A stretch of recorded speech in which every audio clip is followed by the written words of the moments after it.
Hello my beautiful souls, welcome to my YouTube channel tarot with Shivi triple eight. यार कैसे हैं आप सभी लोग? आई होप आप सभी लोग बहुत अच्छे हैं, बहुत अच्छे से अपना वर्क कर रहे हैं। अगर आप मेरे चैनल पर आए तो रिक्वेस्ट करूंगी सब्सक्राइब करें इस चैनल को। वीडियो पसंद आता है तो लाइक दिस वीडियो। शुरू करेंगे गाइस, आपकी रीडिंग देखते हैं कि लेट नाइट थॉट्स आपके पार्टनर के क्या थे, मतलब कल रात में आपके पर्सन आपको लेकर क्या सोच रहे थे।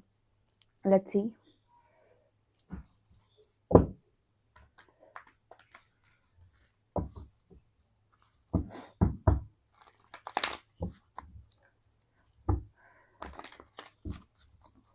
प्लीज गाइड करें एंजल्स, मेरे जो व्यूअर्स हैं, लेट नाइट थॉट्स उनके पार्टनर के क्या हैं।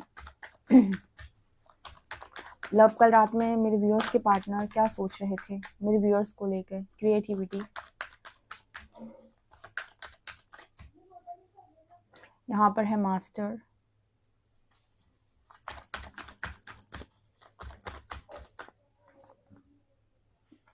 यहाँ पर है द ड्रीम, यहाँ पर है going with flow, existence and courage,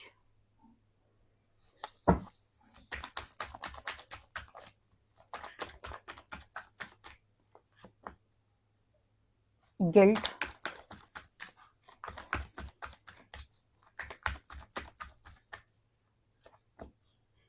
exhaustion,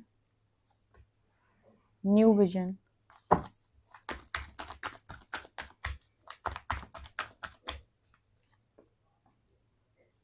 यहाँ पर है सेलिब्रेशन, शेयरिंग एंड यहाँ पर है कॉन्शियसनेस। ओके गाइस, तो मुझे यहाँ पर क्या नज़र आ रहा है, कल रात में आपके पर्सन की एनर्जी क्या थी। आई होप आपको आवाज़ आ रही है। यार कुछ लोग बोलते हैं आवाज़ बहुत धीमी है, मुझे लगता है आवाज़ बहुत सही है। बताइएगा कमेंट सेक्शन में आवाज़ ठीक है कि नहीं। नॉर्मल वॉइस एकदम। तो यहाँ पर क्या एनर्जी थी कल रात में? एक्चुअली कल रात में क्रिएटिविटी के साथ गिल्ट का कार्ड आने का मतलब क्या है? यहाँ पर ऐसा मैसेज मिल रहा है कि आपके जो पर्सन है, मतलब जैसे होता है ना कि इंसान के अंदर बहुत ज़्यादा ईगो है उसके अंदर बहुत ज़्यादा, तो उसको ये होता है कि मुझे तुम्हारी क्या ज़रूरत, मुझे तुम्हारी क्या, तुम्हारे जैसे कितनों की भी कोई ज़रूरत नहीं है, तुम्हारे जैसे 36 मुझे मिल जाएंगे। जब ईगो होता है किसी व्यक्ति के भीतर, तब वो इस तरीके की सोच रखता है, इस तरीके की बात करता है। राइट, आपको सबको मालूम है।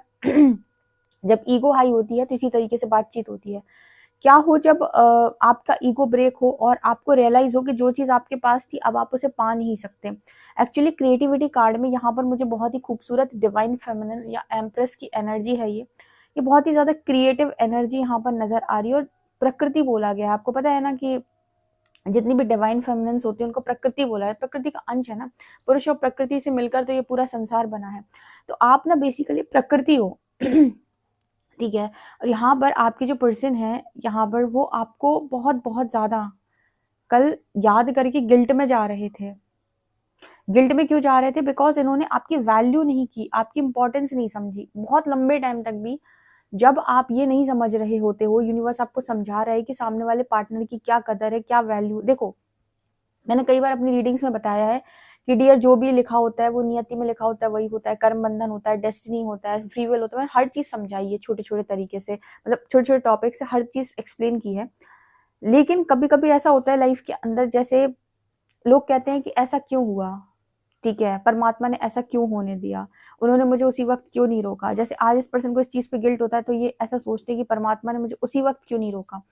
तो जैसे मैं हमेशा बोलती हूँ कि कुछ चीज़ें आप चोट खाकर ही सीखते हो। आपको पहले कोई कितना भी सिखाए, आप नहीं सीखोगे। तो नियति में जो लिखा होता है वो तो होता है, लेकिन नियति में जो लिखा हुआ है ना, वो किसी कारणवश लिखा हुआ है। उस कारण में आपकी लर्निंग छुपी हुई होती है, क्योंकि हम जैसे यहाँ पर आई हैं लर्निंग करने के लिए। हमारी सोल कॉन्ट्रैक्ट्स पहले से फिक्स होते हैं कि पर्टिकुलर बंदा या बंदी हमको ये वाला लेसन देने वाला है, ठीक है। तो हमारा फोकस इस चीज पर रहता है कि उस व्यक्ति ने हमें सुख दिया या दुख दिया। जबकि सोल लेवल पर अगर सोल कॉन्शियसनेस में बात करें तो बात ये होती है कि इस व्यक्ति ने आपको क्या सिखाया।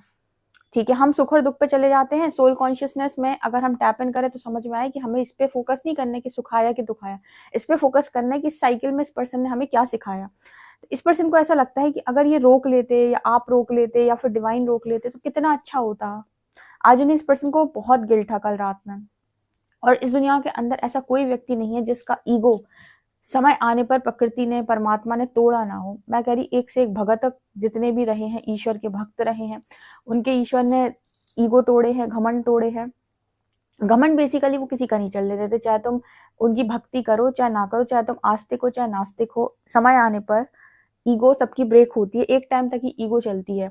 ईगो ब्रेक होने का बहुत ज़्यादा स्ट्रॉन्ग मैसेज यहाँ पर नज़र आया है कि इंसान का ईगो ब्रेक हो गया और उस इंसान को ऐसा लग रहा है कि मैंने अपनी लाइफ की सबसे प्यारी चीज़ गवा दी या खो दी।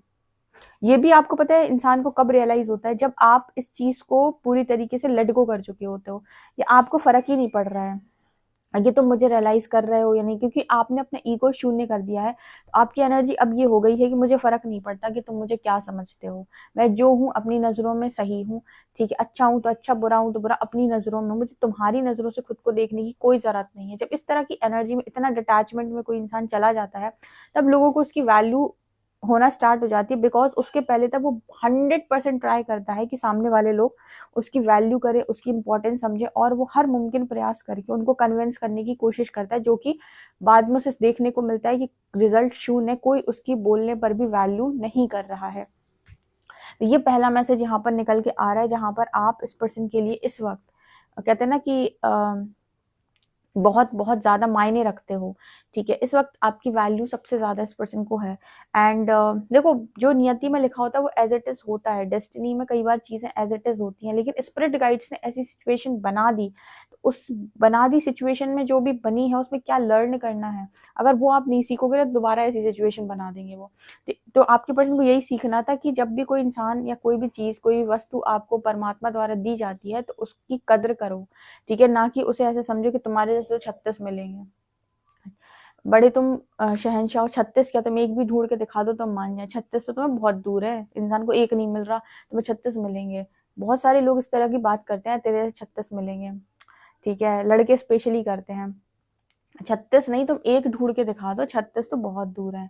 यहाँ पर एनर्जी एग्ज़ॉशन एंड यहाँ पर है मास्टर, ये दोनों एनर्जीज़ यहाँ पर इस चीज़ की बात कर रही हैं कि आपके पर्सन का कल रात में क्राउन चक्रा हील हो रहा था, कहीं न कहीं क्राउन चक्र पे गाइडेंस आ रही थी। आपको पता है अवेकनिंग का फेज़ है, ट्रिगर्स आते हैं तो गाइडेंस आती है, ट्रिगर्स आते हैं, हीलिंग होती है, गाइडेंस आती है। वही बात है कि पहले विष आता है, फिर अमृत आता है, विष आता है, अमृत आता है।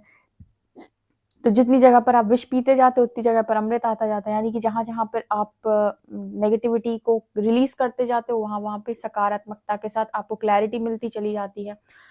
तो इस पर्सन की एनर्जी कल रात में यही थी, एग्ज़ॉशन एंड मास्टर। हर चीज़ का जवाब जैसे प्रकृति उसको धीरे-धीरे करके दे रही है।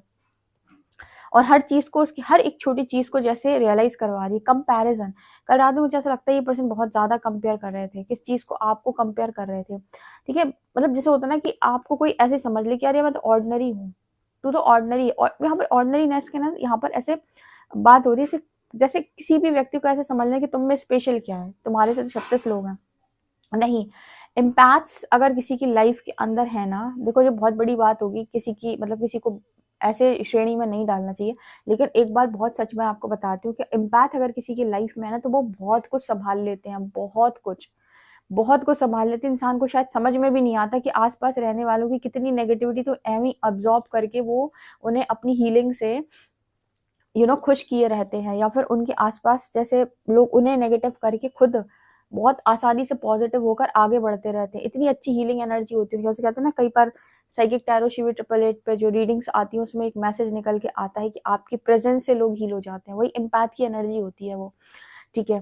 तो आपको कोई ऑर्डिनरी बोल दिया गया कि तो आप तो ऐसे ही हो, तो ठीक है, ऑर्डिनरी तो सभी लोग हैं, सभी यहाँ पर ऐसे हैं कि भगवान की संतान है, लेकिन कुछ लोगों में बहुत ज़बरदस्त हीलिंग पावर होती है, ठीक है? उनकी प्रेज़ेंस बहुत, बहुत ज़्यादा मात्रा में लोगों को हील कर सकती है, या फिर कहें कि वो लोगों की नेगेटिविटी को खींचकर उन्हें खुशियाँ दे देते हैं।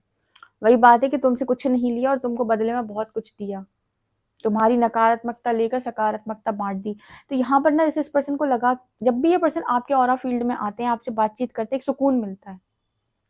इट मीन्स कि आपकी एनर्जी सुकूनदेह है ना। जैसे आपने कभी नोटिस किया है कि किसी-किसी इंसान को देखकर ही गुस्सा आता है, ठीक है? आपने ऐसे-ऐसे आप इतने सारे लोग का कार्मिक्स आपने हैंडल किए हैं इस लाइफ टाइम में, स्पिरिचुअल जर्नी में रहे हो। कभी-कभी देखा है कि कुछ लोगों को देखते ही गुस्सा आता है, या फिर अजीब तरीके उनको वो आपके ऑरा फ़ील्ड में आते ही जैसे आपको ट्रिगर होता है, ठीक है? वो कार्मिक एनर्जी होती है। भले उस इंसान ने आपसे कुछ ना कहा हो, भले उस इंसान ने आपको कोई गंदी बात ना बोली हो, आपका उससे कोई झगड़ा ना हुआ हो, लेकिन देखकर गुस्सा आता है। जैसे ऑरा फ़ील्ड में आते ही जैसे एक अजीब-सी एनर्जी ट्रिगर होती है और मन करता है कि इससे बात नहीं करनी, या फिर वो अंदर से वो वाइब नहीं आती, वाइब में कहते हैं ना, वाइब मैच नहीं हो रही।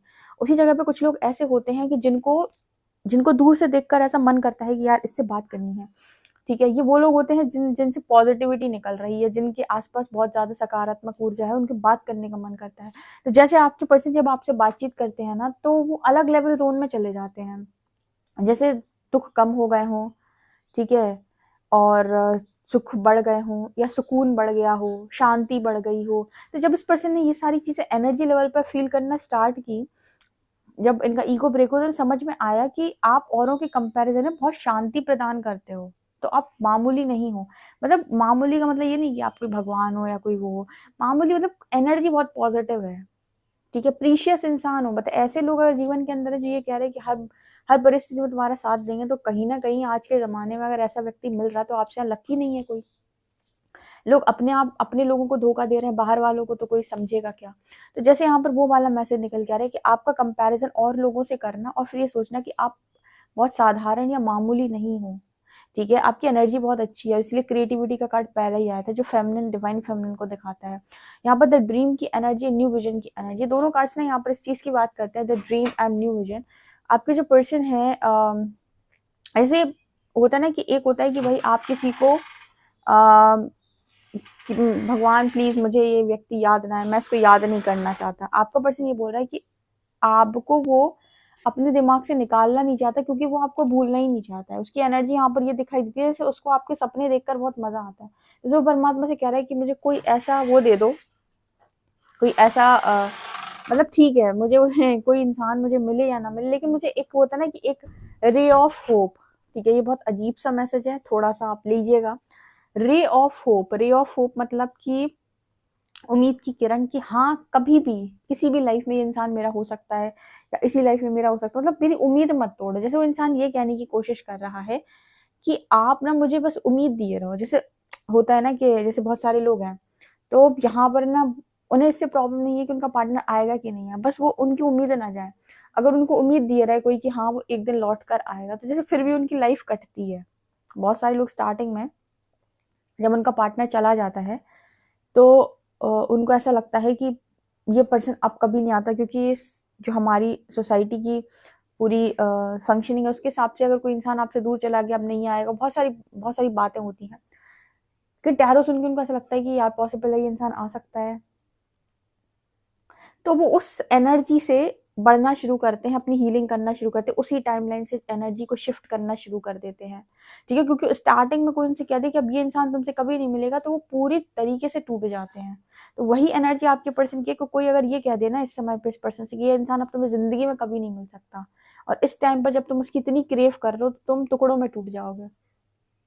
उस टाइम पे अगर तुमसे कोई कह दे कि भाई तुम्हें ये एफर्ट करने, ऐसा करना है, वैसा करना है, तो ये इंसान मिल सकता है, तो इंसान फिर भी एफर्ट, मतलब जब वो खुद से छोड़ दे तब उसको ज्यादा रिलैक्स फील होता है, बजाय इसकी कि जब वो किसी के द्वारा छोड़ा जाए। अब जब वो बिल्कुल नहीं छोड़ना चाहता, वो चाहता है कि भाई तुम मेरी लाइफ में बने रहो, तुम मतलब मुझे अभी नहीं मिल रहा है कोई दिक्कत नहीं, मुझे तुम अपने पास नहीं देखना, मुझे तुम्हें अपने आसपास नहीं देखना या नहीं रखना, कोई मतलब नहीं है, बस मुझे मेरे पास होप तो है कि हाँ एक दिन तुम मिल जाओगे। होप ना जाए, वो उम्मीद ना छीने कोई कि अब तुम मिल ही नहीं सकते, अब तुम मेरे नहीं हो। इस एनर्जी को बहुत सारे लोगों ने यहाँ पर अंडरस्टैंड कर पाया होगा कि मतलब क्या कहा गया है। मतलब ये वो ये कह रहा है मेरी उम्मीद मत छीनो, भले ही मुझे अभी तुम दिख नहीं रहे, मेरे पास नहीं हो, मेरे से बात नहीं हो रही, बस उम्मीद तो है कि तुम शायद कभी मुझे मिल जाओगे। अगर कोई उम्मीद ही तोड़ दे और कहे कि नहीं ये इंसान तो, तब इंसान टुकड़ों में टूट जाता है कि भैया अब तो ये कह रहे हैं कि ये कभी नहीं मिल सकता है, और आप स्ट्रॉन्ग अटैचमेंट में उस समय तो ऐसी बुरी हालत होगी कि कुछ सोच ही नहीं सकते आप। तो वो वाली एनर्जी इस पर्सन की कल रात में थी, बस ये मत बोलो कि ये मिल नहीं सकते, मुझे सपने देख लेने दो उसके। ठीक है। Going with the flow and celebration. आपके जो पर्सन है इन्होंने फ्लो में जाना स्टार्ट कर दिया है। जैसे इस पर्सन की एनर्जी है कि मैं अपनी लाइफ के अंदर ऐसी चीज़ों को, जो भी चीज़ें इस पर्सन की लाइफ में पास्ट में रही हैं, अब इन चीज़ों को इस तरीके से नहीं करूंगा, जो भी परमात्मा चाहते हैं वही होने दो, ठीक है। और इस पर्सन ने छोटी छोटी चीज़ों में ना, जैसे पहले ये बोल देते थे कि मुझे ये चीज़ अच्छी नहीं लगती, मुझे ये चीज़ अच्छी नहीं लगती, मुझे ये नहीं चाहिए, मुझे ये चाहिए। जब ईगो में होता है ना इंसान, तो हर चीज़ जैसे मुझे ये नहीं चाहिए, ये चाहिए। अब हर छोटी चीज़ में ये पर्सन खुशी ढूंढने लगे, जो भी परमात्मा देता है उसे ग्रेटिट्यूड, ग्रेटफुल रहते हैं, ग्रेटिट्यूड के साथ एक्सेप्ट करते हैं। एग्जिस्टेंस एंड शेयरिंग, यहाँ पर दो मैसेज निकल के आ रही है, इस चीज़ की बात कर रहे हैं कि आपके पर्सन जो है इस वक्त सोल पर्पस के बारे में सोच रहे हैं कि मैं यहाँ पर क्यों आया हूँ, ठीक है, मैं यहाँ पर क्यों आया हूँ। कल रात में इस पर्सन की एनर्जी ये भी थी कि मैं यहाँ पर क्यों आया हूँ और आपसे मिलने का क्या पर्पस है, और यू नो आपके साथ ये क्या ऐसा लेकर आए हैं, इतनी ज़्यादा कनेक्टिविटी क्यों फील होती है, इतना ज़्यादा लगाव, इतना ज़्यादा अटैचमेंट, क्या रीज़न है इसके पीछे। ये सारे सवाल इस पर्सन के मन में चल रहे थे, और क्योंकि सवाल चलते हैं तभी तो कॉन्शियसनेस बढ़ता है। सवाल ही नहीं चलेंगे दिमाग के अंदर तो चेतना कैसे बढ़ेगी। सवाल चलते हैं तब परमात्मा जवाब देता है। तो कल रात में इस पर्सन की एनर्जी ये थी कि जब चेतना बढ़ती है ना, इस पर्सन के अंदर करे जाता है। वो ये कह रहा है बस उम्मीद मत छीनो, मैं सब कर लूंगा। ऐसे मेरे व्यूअर्स कहते हैं कि दी इनर वर्क करेंगे हम, कोई दिक्कत नहीं, बस हमारा पार्टनर हमें मिल जाए, हमें इनर वर्क करने में प्रॉब्लम नहीं। वैसे ही आपके पर्सन कह रहे हैं उम्मीद मत छीनो, जो भी करना होगा वो मैं कर लूंगा। सो मेजर ट्रांसफॉर्मेशन, ठीक है। ओके, इस पर्सन को शायद शैडो वर्क के बारे में भी यूनिवर्स गाइड कर रहा है, ऐसा मैसेज निकल के आ रहा है। तो कल रात में आपके पर्सन की एनर्जी ये थी गाइस। सो पर्सनल रीडिंग के लिए आप मुझे व्हाट्सएप कर सकते हैं। वीडियो पसंद आए तो like this video, subscribe my channel. Thank you guys.